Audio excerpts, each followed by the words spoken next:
Presiden Joko Widodo mengundang para anak muda Indonesia yang memiliki talenta di bidang IT dan kini berkiprah di luar negeri untuk kembali ke tanah air. Menurut Presiden, kepulangan mereka diperlukan untuk membangun sistem digital yang lebih baik di Indonesia. Saat meresmikan SeaLabs Indonesia di Jakarta Selasa 1 Maret 2022, Jokowi menyatakan talenta digital yang kita miliki yang berada di luar negeri memang harus diundang untuk kembali ke tanah air, baik di bidang AI, cloud computing, digital design, digital marketing di blockchain. Hal ini dikarenakan potensi ekonomi digital Indonesia pada 2025 diperkirakan sebesar 146 miliar dolar Amerika Serikat. Dan seluruh sektor digital juga mengalami pertumbuhan 2 digit di tahun 2021. Tapi yang saya tidak ingin adalah Indonesia hanya menjadi pasar saja. Indonesia juga harus menjadi pemain. Oleh sebab itu, ekosistem yang kondusif harus kita bangun bersama-sama. Dan digital talent kita yang kita miliki yang ada di luar memang harus kita undang untuk kembali ke tanah air. Digital talent baik di bidang AI, di cloud computing, di digital design, di digital marketing, di blockchain. Saya kira banyak yang anak-anak kita yang ada di luar yang perlu kita undang untuk kembali ke tanah air dalam rangka membangun sistem digital kita agar lebih baik dan kondusif lagi. Kita harapkan bahwa perkembangan ekonomi digital ini bisa juga memicu pemasaran produk-produk UMKM yang seperti tadi saya lihat dan memberikan kontribusi bagi pertumbuhan ekonomi yang inklusif, yang merata dan berkeadilan. Presiden Jokowi menginginkan Indonesia tak hanya menjadi pasar, melainkan juga harus menjadi pemain di industri teknologi digital. Presiden Joko Widodo mengundang para talenta muda Indonesia di bidang IT yang kini berkiprah di luar negeri untuk kembali ke tanah air. Kepulangan mereka diperlukan untuk membangun sistem digital yang lebih baik di Indonesia. Jokowi pun menginginkan agar Indonesia tidak hanya menjadi pasar, melainkan menjadi pemain di tengah industri teknologi digital global. Lalu bagaimana agar keinginan pemerintah ini bisa terwujud? Nah, kita akan membahasnya bersama juru bicara Kementerian Kominfo Dedi Permadi dan Profesor Khoirul Anwar, peneliti teknologi 5G dan juga 6G, sekaligus pemilik paten teknologi 4G berbasis OFDM. Oke, selamat siang Mas Dedi dan juga Prof. Khoirul, gimana kabarnya? Selamat siang, kabar baik. Ya, ini selamat siang Mas, kabar baik juga. Iya. Makasih nih ya, Prof. Khoirul khususnya nih di tengah kesibukan ternyata masih bisa menyempatkan waktu untuk berbincang bersama kita. Oh, Mas Dedi juga ternyata sibuk sekali, tapi kita bahas soal apa yang kemarin disebutkan oleh Pak Jokowi begitu ya. Ini straight to the point sekali, pulang sajalah semua ya, kata-katanya seperti itu, persisnya begitu ya. Jadi ingin agar harapannya talenta digital Indonesia yang saat ini sedang berkarya di luar negeri, itu bisa kemudian pulang ke Indonesia untuk membangun ekosistem digital di Indonesia. Nah, tapi apakah pernyataannya semudah itu untuk menarik talenta-talenta digital Indonesia yang mungkin sudah mapan berkarir di luar negeri? Mas Dedi. Baik, sebetulnya kita memiliki banyak optimisme ya yang bisa mendorong para talenta digital kita yang sudah berkiprah di luar negeri untuk bisa pulang ke Indonesia. Setidaknya kalau kita petakan ada 3 faktor utama yang bisa menjadi faktor penarik buat mereka untuk pulang ke Indonesia. Yang pertama adalah potensi sumber daya manusia digital di Indonesia yang terus tumbuh dan dengan cepat sekali, dengan dinamis sekali, itu menghadirkan peluang-peluang baru. Yang kedua adalah karena ekosistem digital di Indonesia sendiri terus bertumbuh secara luar biasa juga. Dan yang terakhir adalah karena agenda besar pemerintah nasional kita saat ini adalah percepatan transformasi digital nasional. Jadi kalau kita kupas satu persatu secara singkat gitu ya, yang pertama potensi sumber daya manusia Indonesia yang tumbuh luar biasa besar. Asia Tenggara ini disebut sebagai kawasan yang memasuki digital decade. Ya, jadi dekade digital yang dengan peluang luar biasa. Di Indonesia sendiri saja ada 21 juta pengguna baru di platform digital sepanjang pandemi COVID-19, di mana 72% diantaranya berasal dari pengguna kawasan non-perkotaan atau non-metro. Artinya persebaran penggunaan ruang digital ini semakin meluas di Indonesia, dan itu terus bertumbuh dengan luar biasa. Data terakhir menunjukkan bahwa ada 204,7 juta pengguna internet di Indonesia, atau setara dengan 73,7% dari total populasi kita. Jadi SDM digital kita ini bertumbuh dan potensinya luar biasa besar. Yang kedua adalah ekosistemnya. Ekosistemnya sendiri tumbuh. Bahkan startup Genome pada tahun 2021 mengatakan bahwa Jakarta itu menduduki peringkat ketiga dalam top 100 emerging ecosystem, digital ecosystem terutama ya. Dan data Semeru menunjukkan bahwa Indonesia sekarang punya 2.200 startup digital. Ini angka yang luar biasa. Dan yang terakhir adalah karena ini agenda percepatan transformasi digital nasional kita, bahwa pemerintah sudah menetapkan percepatan itu ada di 4 pilar. Yang pertama adalah infrastruktur digital, yang kedua adalah tata kelola pemerintahan digital, kemudian yang ketiga adalah talenta digital, dan yang terakhir adalah ekonomi digital. Jadi 3 faktor itu saya rasa cukup atau bahkan sangat menarik untuk talenta digital di luar negeri yang sedang berkiprah di sana untuk kembali ke Indonesia, Mas. Oke, Prof. Hoirul, ini saya ingin Anda sharing juga sebetulnya, karena kan Anda biar bagaimanapun juga talenta digital, pernah juga berkarir di luar negeri. Mungkin saya ingin tanya dulu, sebetulnya dulu berkarir di luar negerinya berapa lama, dan kemudian tahun berapa kembali ke Indonesia? Ya, jadi saya di Jepang dari tahun 2002 sampai 2016. Oke, total 14 tahun di Jepang, menjadi dosen 8 tahun di Jepang, kemudian kembali ke Indonesia tahun 2016. Oke, dan waktu itu apa yang kemudian menyebabkan Anda berpikir untuk lebih memilih berkarir di luar negeri dibandingkan di Indonesia?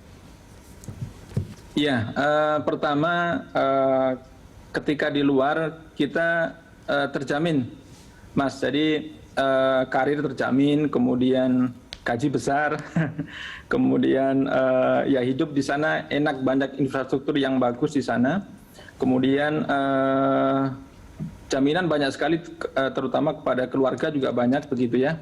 Nah, terus teknologi juga maju, funding besar sekali di sana. Jadi kita kalau dapat pendanaan mau ke luar negeri kemanapun kita bebas begitu. Terus kemudian evaluasi di sana mudah. Jadi kalau naik menjadi full profesor itu dievaluasi di kampus saja. Kalau di negara kita kan di seluruh Indonesia ya harus mengumpulkan poin-poin seperti itu. Oke. Nah itu yang menyebabkan lebih suka di sana waktu itu. Ya, jadi sebetulnya banyak sekali hal-hal tadi yang berbeda dibandingkan di Indonesia dengan di negara lain, khususnya tadi Anda berbelasan tahun ya berada di Jepang. Nah, tadi kan sebetulnya sudah disebutkan juga ya, ada beberapa alasan dari Mas Dedi tadi kenapa kemudian orang dari luar negeri itu bisa kemudian pulang dan untuk kemudian bekerja di Indonesia begitu. Nah, apakah menurut Profesor itu cukup untuk bisa menarik talenta digital yang saat ini bekerja di luar negeri untuk pulang kembali membangun ekosistem digital di Indonesia?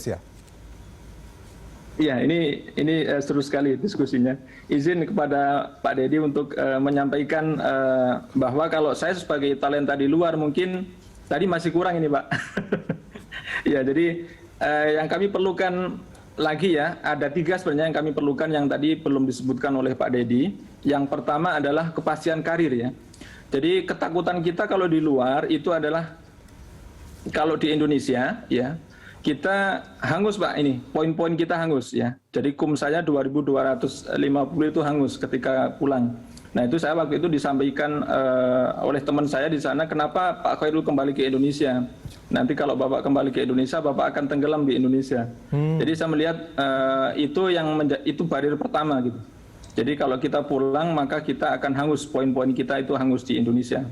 Nah itu mungkin nanti kalau ada kebijakan baru, saya yakin banyak yang pada mau pulang ini. Terus yang kedua, ya itu ada pemikiran bahwa funding di kita itu kecil. Ya jadi Jepang itu sampai 4% ya, mungkin ya variasi ada 2, 3 atau 4. Kalau kita baru 0,0 sekian persen pendanaan untuk penelitian.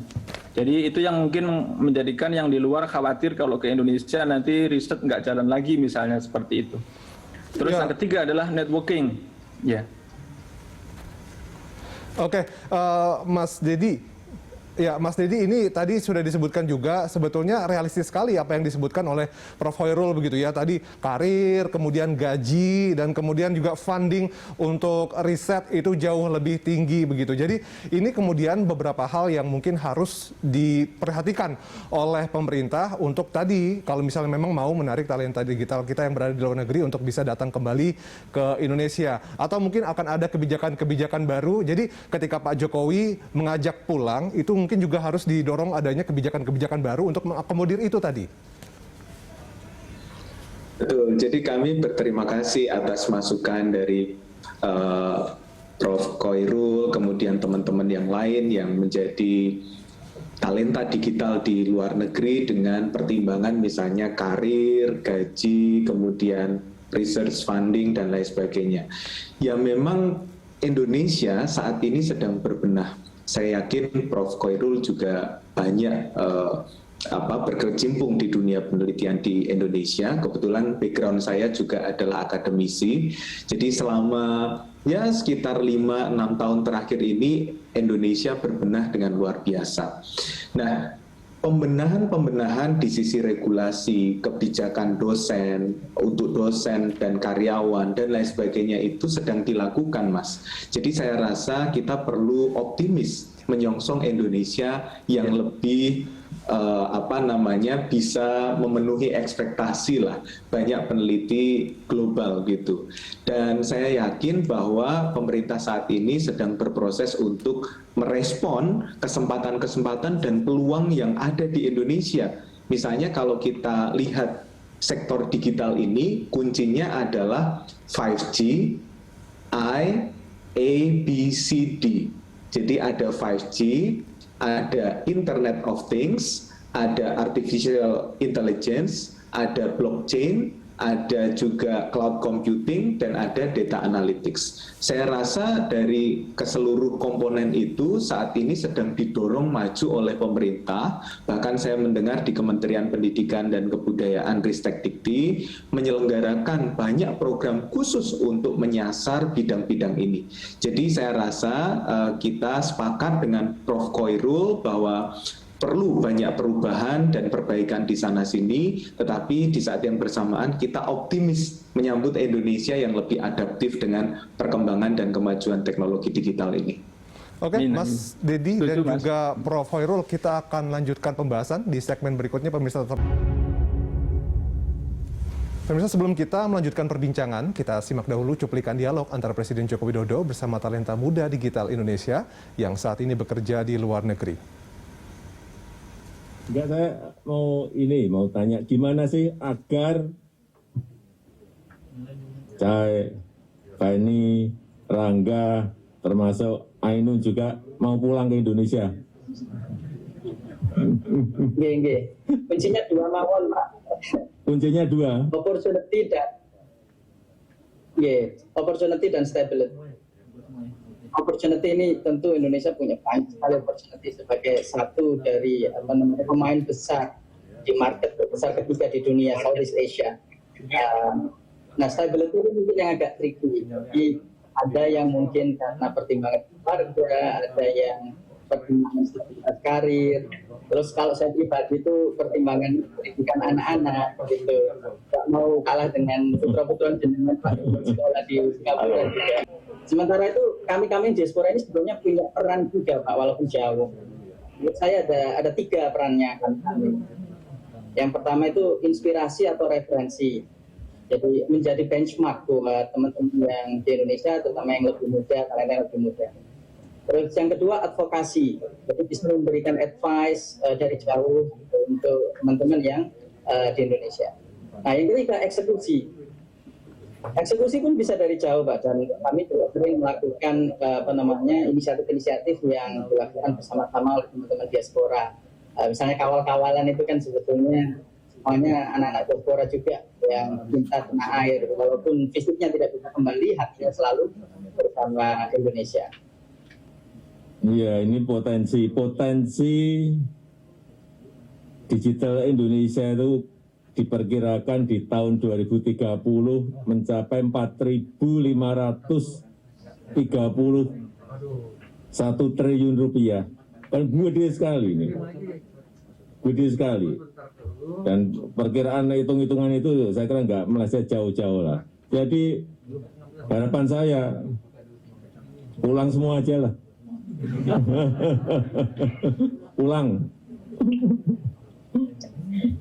Di sini kan sudah banyak sekarang, ada opportunity, perusahaan-perusahaan gede di sini ada semuanya. Ya, saya rasa itu. Terima kasih semuanya. Selamat bekerja, terima kasih. Kita kembali lanjutkan dialog masih dengan Mas Dedi dan juga Profesor Khoirul.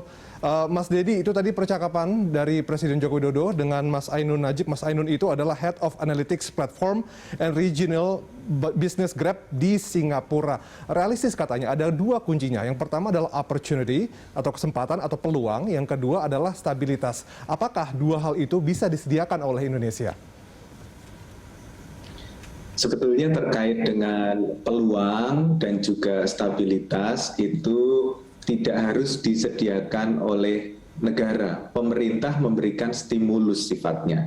Tetapi peluang itu bisa diciptakan. Sebagai digital entrepreneur, saya yakin bahwa peluang itu bisa diciptakan. Banyak sekali anak muda kita yang sudah menciptakan peluang-peluang karena ekosistemnya sudah mendukung.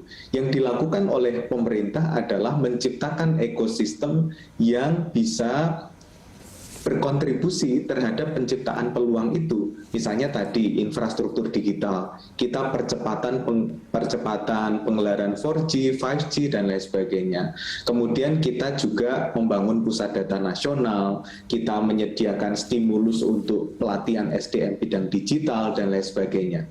Dan sebetulnya yang kita maksud dengan peluang itu bagaimana tren pertumbuhan sektor digital di Indonesia ini saat ini yang bisa dimanfaatkan oleh siapapun yang bisa menjadi digital entrepreneur.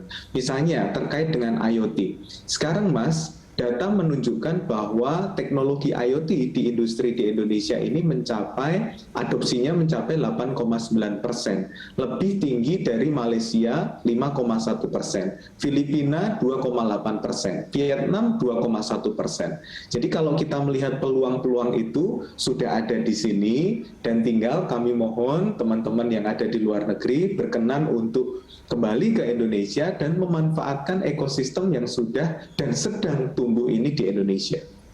Oke, Prof. Khoirul, tadi disebutkan oleh Mas Dedi bahwa peluangnya sudah ada, bahkan kalau dari IoT sendiri sebetulnya dibandingkan negara-negara ASEAN lain, Indonesia sudah lebih tinggi begitu ya. Tapi kemudian soal stability karir gitu ya, jenjang karir dan sebagainya, bahkan ini case by case aja.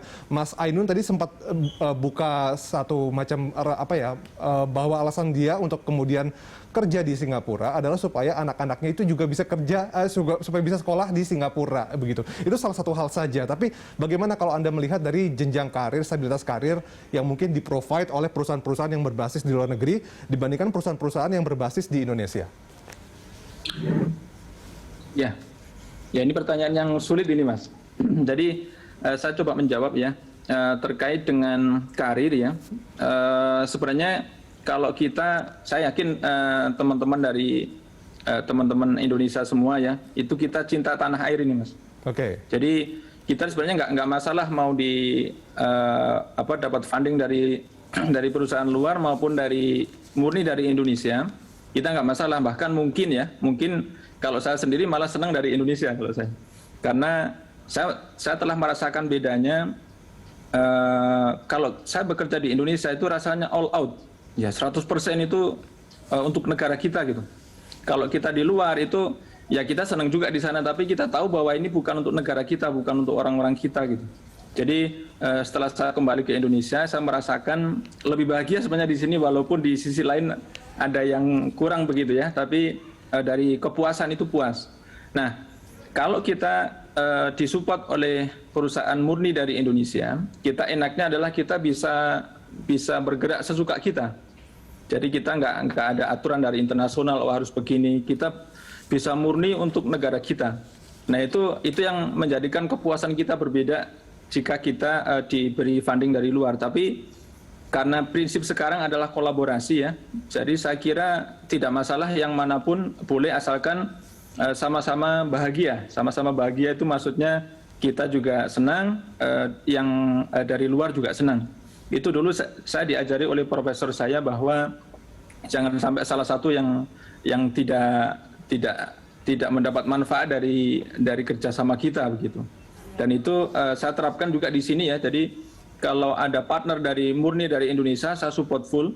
Kalau ada dari luar, saya juga support begitu. Karena saya yakin semua orang tuh sama-sama pengen memberikan. Begitu Mas, yang saya rasakan sampai saat ini.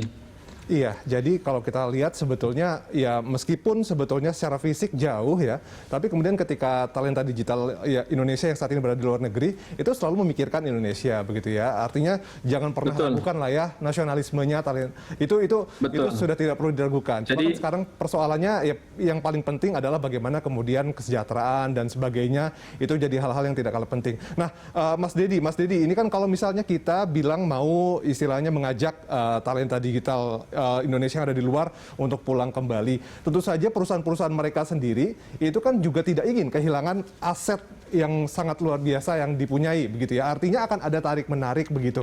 Nah, posisi tawar Indonesia, perusahaan-perusahaan Indonesia, daya tarik begitu dan kemudian bargaining power-nya itu seperti apa? Bagaimana meningkatkan itu? Sebetulnya kalau kita melihat data-data yang tadi saya sampaikan, kunci untuk Indonesia adalah kesempatan, peluang, dan potensi di masa kini dan yang akan datang.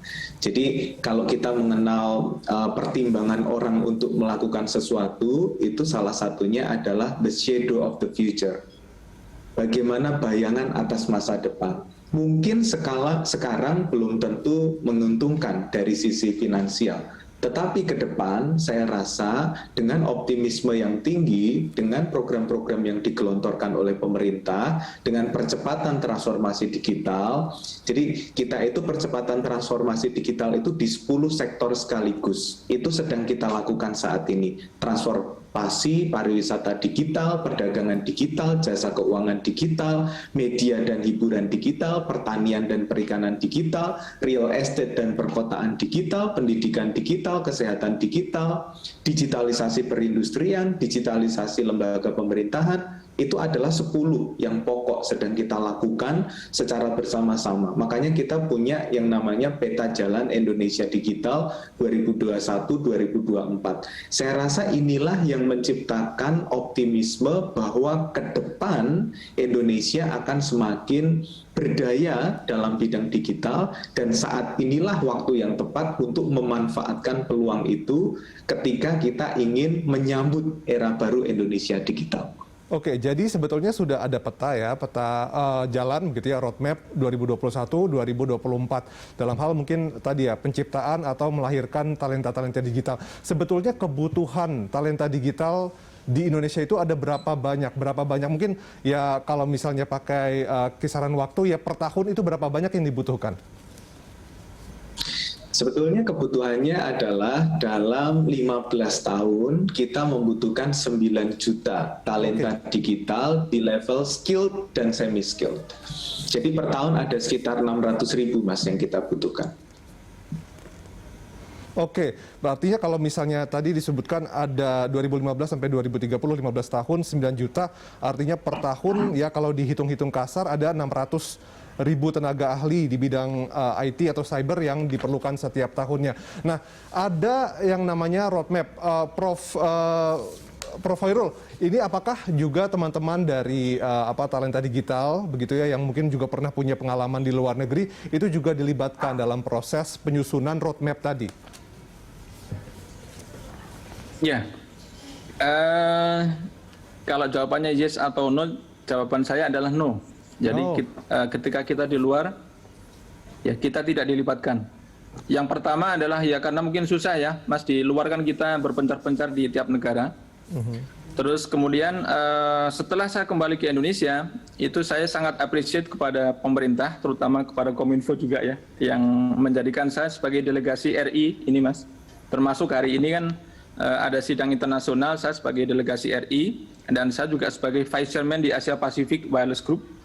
Jadi dalam rangka ini kita sangat dilibatkan sekarang, ya, bahkan untuk menentukan teknologi utama Indonesia sampai tahun 2045 pun kita juga dilibatkan.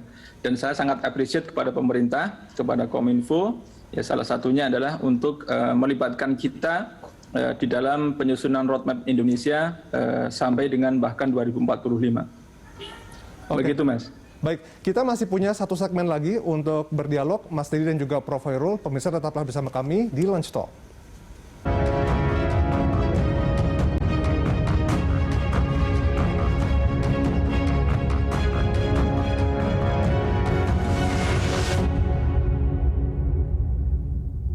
Ya, kembali kita lanjutkan dialog. Ini pemirsa berdasarkan jawaban terakhir tadi dari Prof. Hoirul, kita bisa melihat ada sinergi yang sudah cukup bagus antara pemerintah dengan para expert begitu ya dalam kemudian membentuk ekosistem digital di Indonesia. Tapi Prof, terkadang mungkin ini juga yang perlu dikritisi. Mungkin Prof juga punya kritikan terhadap pemerintah. Apakah kemudian ada kebijakan-kebijakan yang selama ini dianggap sedikit menghambat begitu sehingga kemudian ya tadi talenta digital Indonesia masih belum terlalu tertarik untuk pulang ke Indonesia karena ada peraturan A, B, C yang kemudian mungkin berbeda dengan peraturan-peraturan yang mereka rasakan di tempat mereka bekerja saat ini. Ya, jadi setelah tadi terkait dengan ketertarikan dari luar ya, saya rasakan di Indonesia nanti untuk teman-teman yang di luar yang mau pulang ke Indonesia, ini akan berbahagia ya saat ketika kita bisa membuat produk, maka produk kita dipakai. Ya, kalau memang waktu saya di luar yang membuat produk itu industri di Jepang banyak sekali ini, Mas. Bahkan mereka itu datang ke lab kami ya hampir tiap minggu, tiap bulan begitu datang meminta desain, meminta solusi atas problem yang ada hadapi mereka. Nah, saya merasakan itu belum ada di negara kita. Bahkan di lab saya di Bandung ini yang datang itu hanya satu dari 1 tahun paling satu aja industri yang datang atau mungkin 1 atau 2 gitu. Kalau di Jepang itu hampir tiap minggu, tiap bulan itu berdatangan. Nah, ketika saya tanya kenapa mereka datang ke lab kita begitu ya, nah, mereka menyampaikan salah satunya adalah ada proyek dari pemerintah yang mengharuskan mereka mengajak universitas, salah satunya itu. Sehingga kita di universitas sangat senang kalau ada yang membutuhkan teknologi kita, ya. Kemudian dari situ ya ide dari kita yang membuat produk adalah dari industri. Itu sinergi yang bagus sekali. Itu yang pertama. Terus yang kedua adalah seandainya nggak ada industri, no problem. Kita sebenarnya sebagai peneliti ya yang talenta digital dari luar itu bisa juga sebenarnya bikin sendiri ya. Cuman problemnya adalah apakah akan dipakai. Nah, maka kami akan berbahagia seandainya misalkan ada aturan dari pemerintah misalkan 2% harus pakai produk lokal misalkan. Produk lokal asli, ini bukan TKDN ya. Kalau TKDN insya Allah sekarang sudah ada dan saya sangat appreciate mulai naik. Tapi sekian persen produk asli lokal itu belum ada kebijakan seperti itu gitu ya. Kami sampaikan beberapa kali ke pemerintah juga ya melalui Kominfo, terutama di SCPPI ya, bahwa bisa nggak misalkan base station ini sekian persen, 1% atau 2% saja produk lokal, yang lain dari luar no problem.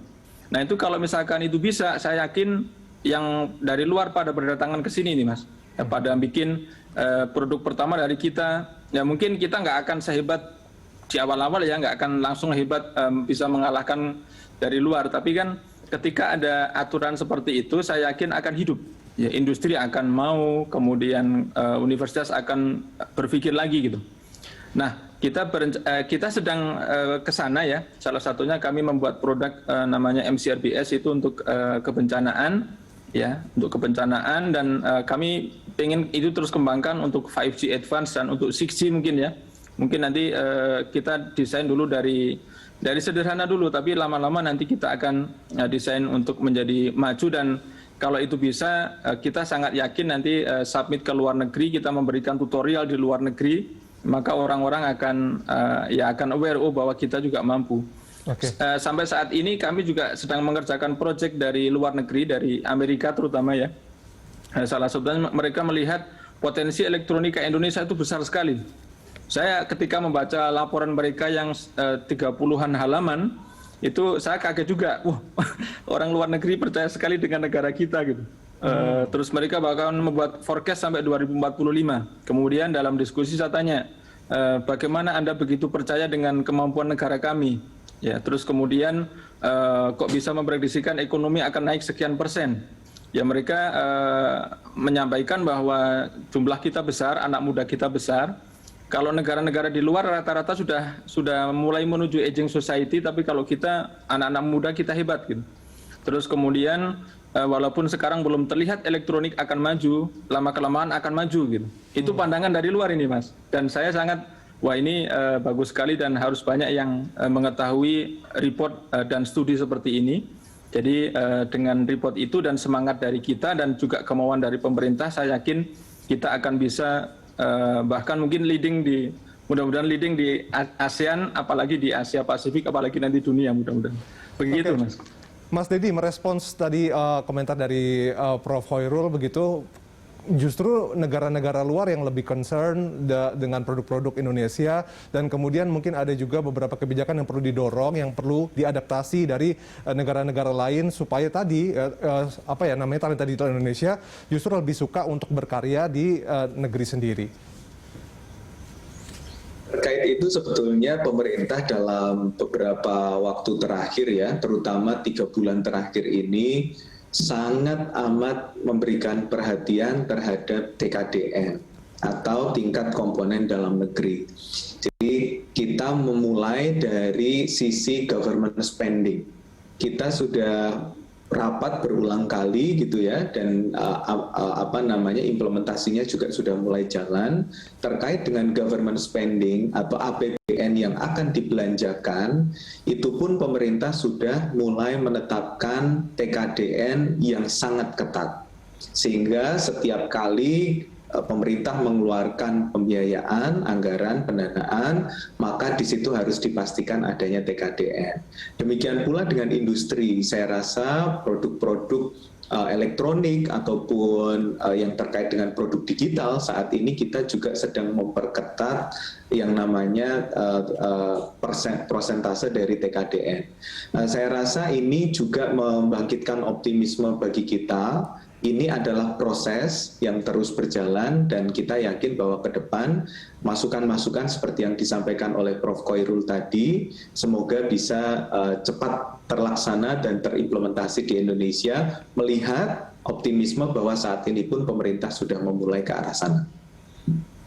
Oke, dan kemudian kalau kita lihat juga tadi kan sebetulnya gap untuk kebutuhan dari tenaga talenta digital itu sendiri kan masih cukup tinggi, 600.000 per tahun begitu ya. Selain kita tahu bahwa ada juga upaya untuk memanggil talenta digital masuk kembali ke Indonesia, bagaimana dengan penciptaan talenta digital di dalam negeri? Kan ada banyak program ya dari Kominfo, DTS misalnya, itu seperti apa sejauh ini?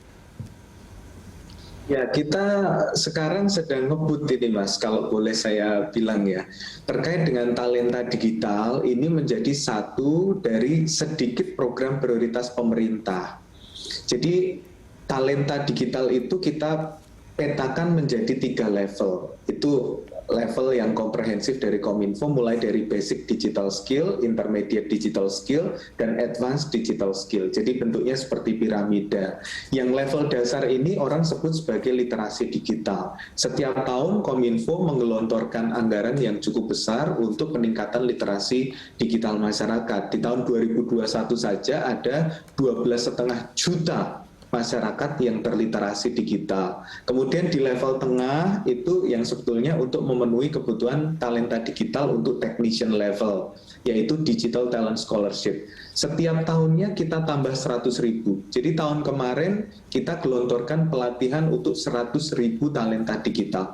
Tahun ini 2022 kita naikkan 100.000 menjadi 200.000 talenta digital untuk belajar apa? Untuk belajar yang tadi itu 5G, I, A, B, C, D itu semuanya kita pelajari dan kemudian kita berikan beasiswa pelatihan. Tetapi jangan lupa juga di level paling atas itu yang kita sebut sebagai advanced digital skill itu untuk leader, untuk para leader di bidang digital, baik itu untuk sektor publik maupun sektor privat. Kita memberikan beasiswa 300 slot untuk leader-leader atau potential leader kita di bidang digital untuk belajar di 8 universitas dunia yang termasuk dalam 25 besar top global universities. Jadi seperti Harvard, Oxford, Tsinghua, NUS dan lain sebagainya. Ini adalah upaya kita untuk menciptakan leader-leader digital baru yang akan bisa lebih adaptif dan agile di masa yang akan datang. Ini semua butuh kerjasama dan kolaborasi, Mas. Makanya kami sangat berterima kasih. Prof. Khairul juga banyak sekali mendukung Kominfo dalam banyak hal, terutama dengan Pak Dirjen Ismail ya, Prof. Khairul ya. Dan kita sangat berharap lebih banyak lagi talenta digital yang terus tumbuh di Indonesia dengan kolaborasi semua pihak. Oke, jadi memang tadi ya untuk menjembatani gap gitu ya kebutuhan dengan yang ada saat ini, selain kemudian memanggil talenta digital yang sudah jadi, sudah ada di luar negeri untuk bisa pulang ke Indonesia, tapi kemudian penciptaan talenta digital di dalam negeri itu juga harus terus digalakkan melalui berbagai program ya, literasi digital, kemudian juga ada DTS tadi dan juga sebagainya. Ini mungkin terakhir ke Prof. Khairul. Prof. Khairul kan tadi sering sekali memberikan masukan kepada pemerintah dan sebagainya, tapi kemudian mungkin juga bisa memberikan masukan kepada teman-teman talenta digital kita ini yang saat ini berada di luar negeri dan mungkin sedang pikir-pikir apakah saya waktunya tepat sekarang untuk kembali ke Indonesia. Pesan Anda seperti apa? Iya, ya ini bagus sekali. Terima kasih, Mas. Saya ingin menyampaikan kepada teman-teman yang masih di luar ya. Ada dua hal yang ingin saya sampaikan. Yang pertama adalah ketika kembali ke Indonesia, ya, insya Allah tidak setakut yang kita khawatirkan dulu gitu ya. Jadi teman-teman juga insya Allah di sini ketika kembali akan bisa tetap bercahaya ya, tetap bercahaya, tetap cemerlang, tetap berprestasi asalkan menjaga semangat seperti dulu. Jadi saya melihat society kita di Indonesia ini adil gitu ya. Jadi barang siapa berusaha ya akan sukses begitu. Itu yang pertama. Terus yang kedua, saya melihat pemerintah banyak sekali melakukan perubahan ya, terutama misalkan terkait dengan karir, yaitu juga sekarang sedang mulai diubah ya, walaupun mungkin belum berjalan sempurna, tapi sudah ada pemikiran ke sana. Terus pemerintah juga sangat open terhadap masukan dari kita semuanya ya. Jadi kalau kita menyampaikan teknologi masa depan seperti ini, pemerintah sangat welcome dan bahkan meminta kita untuk terus mengembangkan dan bersedia memberikan dana. Kemudian dari industri juga begitu. Saya juga ditanya, Pak, kalau mau mengembangkan 6G butuh berapa miliar begitu ya. Itu juga ditanya. Jadi ini merupakan perubahan yang bagus sekali. Jadi jangan khawatir ketika akan pulang ke Indonesia. Dan saya mengajak, mari kita majukan bangsa kita. Karena bukan hanya teman-teman semua yang mengharapkan, termasuk orang lain, negara lain pun mengharapkan kebangkitan Indonesia dan kemajuan Indonesia, insya Allah. Saya yakin kita semuanya bisa dan akan sukses semua, insya Allah. Nah Amin. Itu intinya jangan khawatir buat sekarang yang lagi mikir-mikir apakah saya balik lagi ke Indonesia atau tidak, begitu jangan perlu khawatir karena sekarang semuanya sudah bisa diapresiasi, sudah bisa diberikan peluang-peluang dari perusahaan-perusahaan yang ada di Indonesia. Apalagi kalau di sini kan bisa makan nasi uduk lagi, bisa makan nasi padang lagi ya, tidak Betul. Tidak seperti di negara-negara lain. Terima kasih sharingnya kali ini Pak Dedi dan juga Prof. Khairul, sehat selalu untuk Anda berdua. Amin, amin, amin.